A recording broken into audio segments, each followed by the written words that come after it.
Budget ঘোষণার পর থেকেই উৎসবের আবহ বসিরহাটে।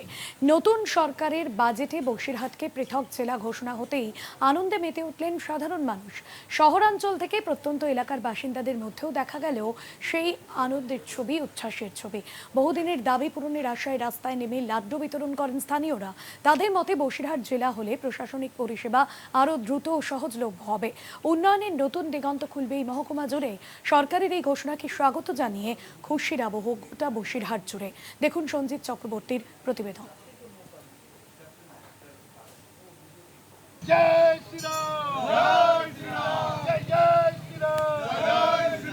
भारत माता की बीजेपी जिंदाबाद जिंदाबाद जिंदाबाद।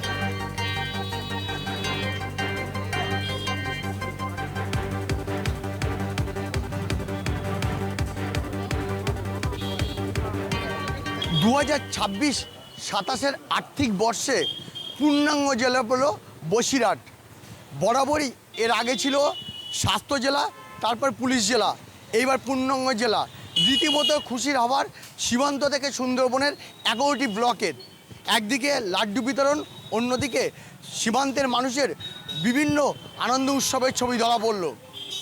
বারবারই এই মহকুমা এই রাজ্যের মধ্যে অনেকটাই বড় এবং প্রায় 35 লক্ষ মানুষের বাস ছিল। বিভিন্ন সময় তাদের প্রশাসনিক কাজ করতে সদর বারাসাতে ছুটে যেতে হতো। এইবার ঘরের দুয়ারে পূর্ণাঙ্গ জেলায় আজকে ঘোষণা হয়, রীতিমতো খুশি বসিরহাটের বিভিন্ন স্তরের মানুষের। তাই সব মিলে পূর্ণাঙ্গ জেলা পেয়ে রীতিমতো খুশি।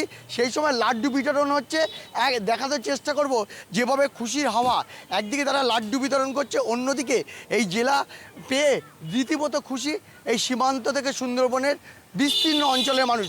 তারা বারবার দাবি করেছিল যে কোনোভাবেই যারা এই প্রত্যন্ত সীমান্ত থেকে সুন্দরবনে যেতে বিভিন্ন অসুবিধার মধ্যে পড়তে হতো সাধারণ মানুষকে, এবং প্রশাসনিক একাধিক যেসব দপ্তর রয়েছে সেই দপ্তরগুলোতে কাজ করতে গিয়ে তারা সমস্যা পড়তে হতো।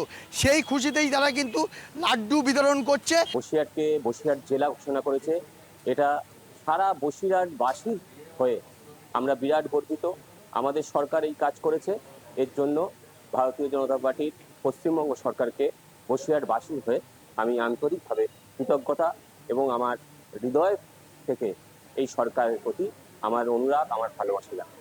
এটা অত্যন্ত আনন্দের বিষয়, তার কারণ আজকে একটা জেলা যখন আলাদা হবে অবশ্যই তার উন্নয়নের যে একটা জোয়ার, সেই জোয়ার বসিরহাট জেলার জন্য ভেসে আসে।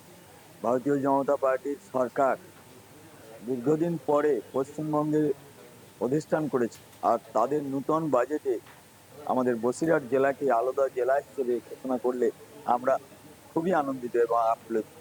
সকলকে কাজের সুবিধার্থে কাজের জন্য বাসে যেতে হতো, যেটা খুবই অসুবিধার মধ্যে হতো। এখন নতুন জেলা পাওয়ার পরে আমরা সত্যি সবাই খুব আনন্দিত, সবাই খুব খুশি, প্রচণ্ড খুশি আমরা। এতে আনন্দ ধরে রাখতে পারছেন। আমাদের টোটাল জেলায় 35 লক্ষ মানুষের বাস।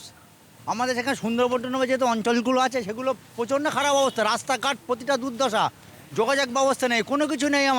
আমরা পেয়ে খুব খুশি। আমরা চাই মাননীয় শুভেন্দু অধিকারী মহাশয় জেলাটাকে সুন্দরভাবে সাজিয়ে দিক। এই জেলা হওয়ার ফলে আমরা খুবই আনন্দিত, এবং শুধু আমরা নয়, সন্দেশখালী, হিঙ্গলগঞ্জ, মিনাখা, হাড়োয়া সবাই আনন্দিত হবে এই জেলা হওয়ার জন্যে। শুভেন্দু অধিকারীকে আমি ধন্যবাদ জানাই আমাদের এইটাকে পূর্ণাঙ্গ জেলা করার জন্য। তারা আগামী দিনে রেলটাও যাতে প্রান্তিক সুন্দরবন পৌঁছে যায় সেটাও তারা দাবি করছেন। তাই সব মিলিয়ে খুশির হাওয়া এই পূর্ণাঙ্গ জেলা পেয়ে বসিরহাটের সীমান্ত থেকে সুন্দরবনের মানুষ। বসিরহাট থেকে সঞ্জিত চক্রবর্তী, কলকাতা টিভি।